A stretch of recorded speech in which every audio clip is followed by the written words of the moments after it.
আলোচনার শুরুতেই সর্বপ্রথম মহান রবের দরবারে লাখো কোটি শুকর ও সুজুদ আদায় করছি আল্লাহ সুবহানাহু ওয়া তাআলা দয়া করে মায়া করে ভালোবেসে বেহেশতের বাগানে কুরআনের মজলিসে আসার মতো তৌফিক ইনায়াত দান করেছেন, সেই জন্য আমরা দিল থেকে বলি আলহামদুলিল্লাহ।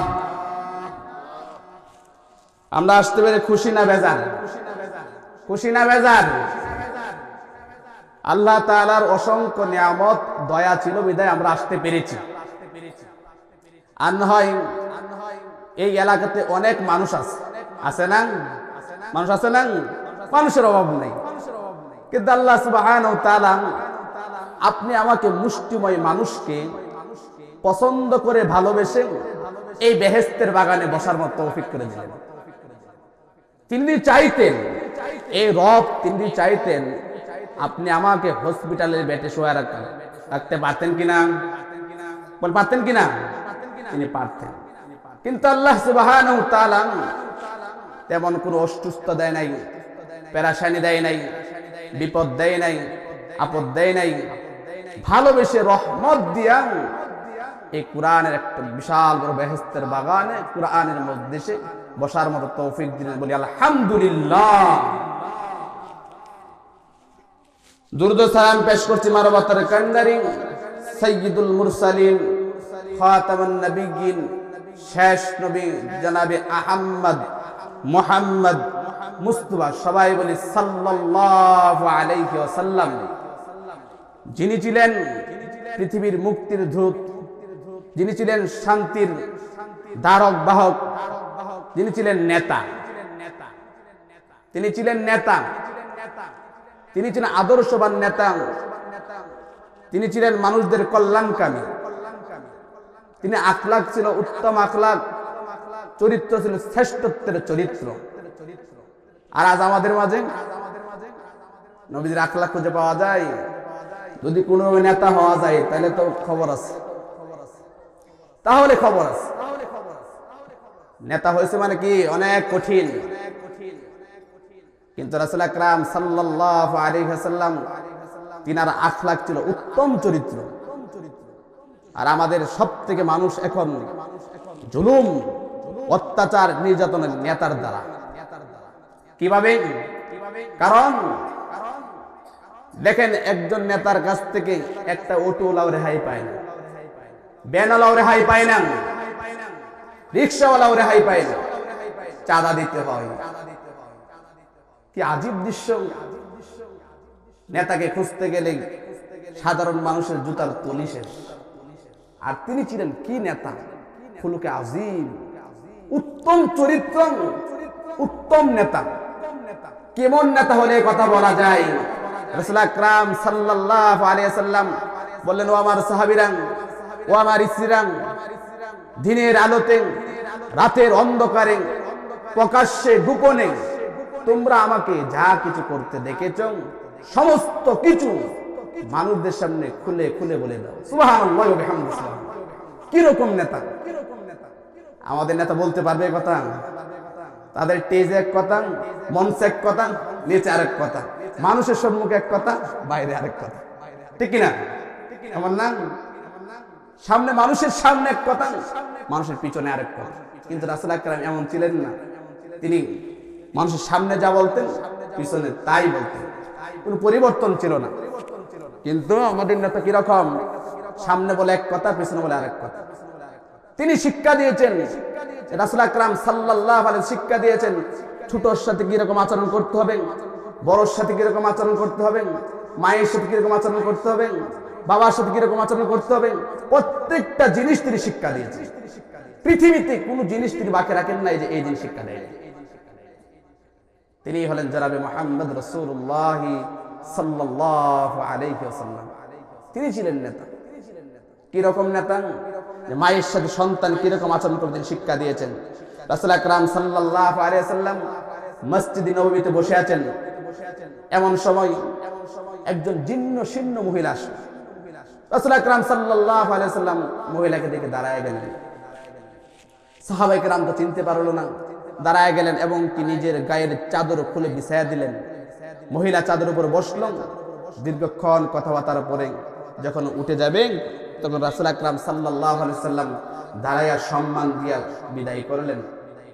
সাহাবায়ে কেরাম জিজ্ঞেস করলেন, ইয়া রাসূলুল্লাহ, ওগো নবীজি, সাধারণ একজন মহিলাকে দেখে আপনি দাঁড়ায় গেলেন, বুঝতে পারলাম না একজন সাধারণ জীর্ণ শীর্ণ মহিলা।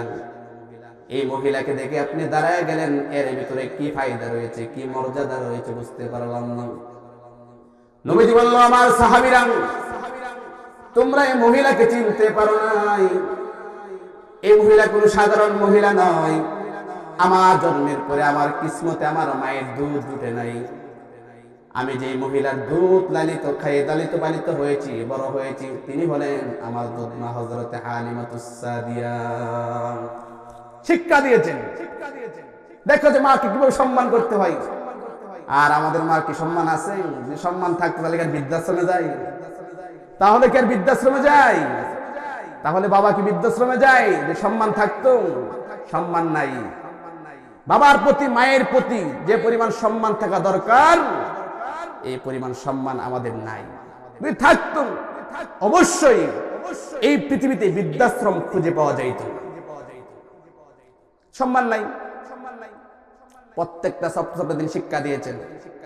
আল্লাহ তাআলা আমাদেরকে পিতা মাতাকে সেবা করে যত্ন করে যেন আমরা রাখতে পারি সেই তৌফিক দান করে, আমিন। আল্লাহ তাআলা এই পৃথিবীতে আমাদের মানুষদেরকে সৃষ্টি করেছেন সব থেকে সুন্দর করে, যা অন্য কোনো প্রাণীকে সৃষ্টি করেন নাই। সব থেকে মানুষদেরকে সুন্দর করে বানিয়েছেন। আল্লাহ তাআলা কোথায় বললেন? তিনটা চারটে কসম খায় আল্লাহ তাআলা বলতেছেন যে মানুষদেরকে আমি সব থেকে সুন্দর করে বানিয়েছি। দেখেন, আল্লাহ তো কসম খাওয়ার কোনো প্রয়োজন নাই। কসম করার প্রয়োজন আছে? তিনি তো এমনি বললে পারতেন। তারপরেও কসম কেন খাইলেন? আমি তো সূরাতুত তিন থেকে কথা বলবো ইনশাআল্লাহ। বলে ইনশাআল্লাহ। চারটে কসম খাইলেন, খাওয়ার পরে বলতেছেন আমি যে মানুষদেরকে সব থেকে সুন্দর করে বানিয়েছি। কি বললেন তিনি? والتين والزيتون وطور سينين وهذا البلد الأمين لقد خلقنا الإنسان في أحسن تقويم ثم رددناه أسفل سافلين إلا الذين آمنوا وعملوا الصالحات فلهم أجر غير ممنون فما يكذبك بعد بالدين أليس الله بأحكم الحاكمين الله أكبر আল্লাহ তাআলা এই সূরাতুত তিনের ভিতরে কসম খাইতেছেন, বলছে ওয়াত্তিন। প্রথম যে ওয়াও, এই ওয়াওটা হলো কসমের জন্য। বুঝতে হবে, আলোচনাটা বুঝতে হবে। প্রথম যে ওয়াও এটা হলো কসমের জন্য, আর পরের যে ওয়াও এগুলো হচ্ছে হরফুল আতফ। আল্লাহ তাআলা বলছে ওয়াত্তিন, তিন ফলের কসম। তিনটা ফল না, কিন্তু তিন ফলের কসম। ওয়াজ্জাইতুন, জাইতুনের কসম, অর্থাৎ আঞ্জির এবং ডুমুর ফলের কসম। মূলত আল্লাহ সুবহানাহু ওয়া তাআলা ফলের কসম খান নাই। অত্তিন মানে হলো এই তিন ফলটা সবথেকে সিরিয়াতে বেশি হয়। বলেন কোথায় বেশি হয়? কথা বলতে কোথায়? সিরিয়ায়। আল্লাহ তাআলা ওই স্থানের কসম খাইছেন। অত্তিন মানে হলো সিরিয়ার ভিতরে সব থেকে তিন ফল বেশি হয়। এই জন্য আল্লাহ তাআলা বলতেছেন অত্তিন, ওই সিরিয়ার কসম। তার জাইতুন, জাইতুন ফলটা সব থেকে ফিলিস্তিনের ভিতরে বেশি হয়। আল্লাহ তাআলা বলছেন, আমি সংক্ষেপে বলতেছি, ফিলিস্তিনের ভিতরে বেশি হয়। সেই জন্য বলছেন ফিলিস্তিনের কসম। তারপর বলছেন ওয়াহাদাল বালাদ ওয়াত্তিন ওয়াজ্জাইতুন ওয়াতুর সিনিন, অর্থাৎ তুর পাহাড়ের কসম। তুর পাহাড় কোথায় অবস্থিত? মিশরে। যেখান থেকে হযরত মূসা আলাইহিস সালাতু কথা বলেছিল, ওয়াকাল্লামাল্লাহু মূসা তাকলিমা, যেই জায়গা যে পাহাড় থেকে হযরত মূসা আলাইহিস সালাতু সালাম কসম খেয়েছিল, সেই পাহাড়ের কসম। তারপর বলছেন ওয়াহাদাল বালাদিল আমিন, হাদা এটা হলো ইসমে ইশারা, হাদা এটা নিকটবর্তী কোন জিনিসকে বোঝানোর জন্য ব্যবহার হয়। আর যেহেতু এই সূরাটা মাক্কিয়া, আর নবীজির জন্ম কোথায়? মক্কায়, সুতরাং তিনি বলছেন ওয়াহাদাল বালাদিল আমিন, এই নিরাপদ মক্কা নগরীর কসম। দেখেন যারা মক্কাতে প্রবেশ করে তারা কিন্তু নিরাপদ। ওয়াহাদাল বালাদিল আমিন, যারা ওই শহরে প্রবেশ করবে তারাই নিরাপদ, তারাই নিরাপদ। মান দাখালাহু আমিনান, যারা শহরে প্রবেশ করবে তারাই নিরাপদ। কিভাবে? দেখবেন যারা হজ করতে যায়, তারা যখন ইহরাম বাঁধা অবস্থায় থাকে তখন একটা মশাও কিন্তু শরীরে বসলে মারা যায় না, ঠিক না? মারতে পারে না, তো বোঝা যায় ওই জায়গাতে মশাটাও নিরাপদ। সুবহানাল্লাহ ওয়া বিহামদিহি সুবহানাল্লাহিল আযীম। চিন্তা করছেন যারা হজ করতে যায়, যখন বাইতুল্লাহর সামনে দাঁড়ায় তখন চোখ দিয়ে অস্ত্র পড়ে, আর তাদের কাছে মনে হয় সূরাতুল কুরাইশের কথা। আল্লাহ তাআলা যখন কুরাইশদেরকে ডেকে ডেকে বলছিল ফালিয়াবুদু রাব্ব হাযাল বাইত, তোমরা ওই ঘরের মালিকের ইবাদত করো, তাদেরকে যেন দৌড়ে দৌড়ে বলছেন তোমরা ওই ঘরের মালিকের ইবাদত করো।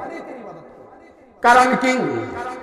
কারণ হলো তোমরা যদি ওই ঘরের মালিকের ইবাদত করতে পারো, ওই ঘরের মালিকের দাসত্ব করতে পারো, ওই ঘরের মালিকের গোলামি করতে পারো, তাহলে তোমাদের চিন্তা নাই, টেনশন নাই, পেরেশানি নাই, তোমাদের জীবন ভবিষ্যৎ সুন্দর করে দিবেন, তোমাদের মনের আশা বাসা তামান্না সমস্ত কিছু তিনি পুরা করে দিবেন। ফালিয়াবুদু রাব্ব হাযাল বাইত, তোমরা যদি ওই ঘরের মালিকের ইবাদত করতে পারো তাহলে তোমাদের আর চিন্তা নাই। কোন ঘরের মালিক? ইবাদত করলে কি হবে? আল্লাহ পরে আয়াতে বলছেন আল্লাযী আত'আমাহু মিন জু', ওই ঘরের মালিকের, ওই মালিকের যিনি তোমাকে ক্ষুধার সময় খাবার দেয়, যিনি ক্ষুধার সময় তোমাকে খাবারের ব্যবস্থা করে দেয়, ওই ঘরের মালিকের ইবাদত করো। প্রশ্ন হলো আমাদের ক্ষুধার সময় কিভাবে খাবার দেয়? দেখেন চিন্তা করে, একটা সন্তান ভূমিষ্ঠ হলো দুনিয়ার ভিতরে, সে তো রুটি খাইতে পারে না, ভাত খাইতে পারে না, পোলাও খাইতে পারে না, নাকি নসুন্দি খাইতে পারে? খাইতে পারে? খাইতে পারে না। ছোট্ট একটা বাচ্চা মায়ের পেট থেকে ভূমিষ্ঠ হলো, কোনো কিছু খাইতে পারে না, ভাত রুটি কোনো কিছুই খাইতে পারে না। এবার তার চিন্তা সে কি খাবে? কারণ আমাদের দেশ তো হলো ভাতের দেশ, ভাত তো খাইতে পারে না, রুটিও খাইতে পারে না। আল্লাহ বলে বান্দা তোর চিন্তা নাই, আমি তো বলেই দিয়েছি তোকে ক্ষুধার সময় খাবারের ব্যবস্থা করব, সুতরাং তোর খাবারের চিন্তা করা লাগবে না। আমি তোর মায়ের বুকের ভিতরে কুদরতি দুইটা মেশিন ফিট করে দিয়েছি, অটোমেটিক তোর খাবারের ব্যবস্থা হয়ে যাচ্ছে। কি পদ্ধতি দেখছেন? চিন্তা করা যায়, কি খাবে তুমি চিন্তা করছে আল্লাহ, আমার চিন্তা করা লাগে না, আপনি চিন্তা করা লাগে নাই, চিন্তা করছে রব। আল্লাহ তাআলা বান্দা দেখো, তোর দুনিয়াতে আসার পূর্বে আমি তোর মায়ের বুকের ভিতরে কুদরতি মেশিন ফিট করেছি। আবার তুমি এই শীতকালে জন্মগ্রহণ করেছো বান্দা, তুমি ঠান্ডা দুধ খেলে বিভিন্ন রকমের রোগ হয়ে যেতে পারে, অসুস্থ হয়ে যেতে পারো, সুতরাং ঠান্ডা দুধ খাওয়া যাবে না। তোমার জন্য আমি তোমার মায়ের স্তনের ভিতরে ফেরেশতার মাধ্যমে দুধ সব সময় গরম রাখার মেশিন তৈরি করে দিয়েছি। আল্লাহ এই নিয়ামত কেমনে শেষ করবেন? সম্ভব? কোনভাবেই সম্ভব না। আবার আল্লাহ তাআলা বলছে বান্দারে, এই তোর মায়ের স্তনের ভিতরে আমি আল্লাহ তাআলা একটা ছিদ্র দেই নাই। কারণ হলো দি বান্দা আমি একটা ছিদ্র দেই, আর এই একটা ছিদ্র দিয়ে যদি বেশি দুধ আসে তোর গলার ভিতরে আটকে যাবে, তোর কষ্ট হয়ে যাবে। না না বান্দা, এটা হতে পারে না। আমি তোর মায়ের স্তনের ভিতরে প্রত্যেকটা স্তনের ভিতরে 32টা করে ছিদ্র দিয়ে দিয়েছি, কষ্ট যেন না হয়। কি দিলেন? তারপর আয়াত বলছেন ওয়া আমানাহুম মিন খাউফ, যিনি তোকে বয়ের সময় নিরাপত্তা দেয়, যিনি তোকে বয়ের সময় নিরাপত্তা দেয়, ওই মালিকের ইবাদত করো। তাহলে আল্লাহ তাআলা 4টা কসম খায় এমন কি কথা বলবেন? 4টা কসম খাইলেন, 4টা কসম খাইলেন, কি বলবেন এমন কি কথা? পরে বলতেছেন লাকাদ খালাকনাল ইনসানা ফি আহসানি তাকওয়িম। আল্লাহু আকবার। আল্লাহ তাআলা বলছেন লাকাদ, লাম এবং কদ, যারা আলেম আছে তারা বুঝবে, লাম এবং কদ এটা হচ্ছে তাকিদের জন্য, যে অবশ্যই অবশ্যই আমি মানুষদেরকে সব থেকে সুন্দর করে বানিয়েছি। তাহলে বোঝা যায় সব থেকে যে মানুষটা সব থেকে কালো, সব থেকে যে মানুষটা কালো নিগ্রু, সেই মানুষটাকে আল্লাহ তাআলা সব থেকে সুন্দর করে বানিয়েছে। বোঝা যাচ্ছে না? কারণ তিনি তো বলছেন যে আমি মানুষদেরকে সব থেকে সুন্দর করে বানিয়েছি।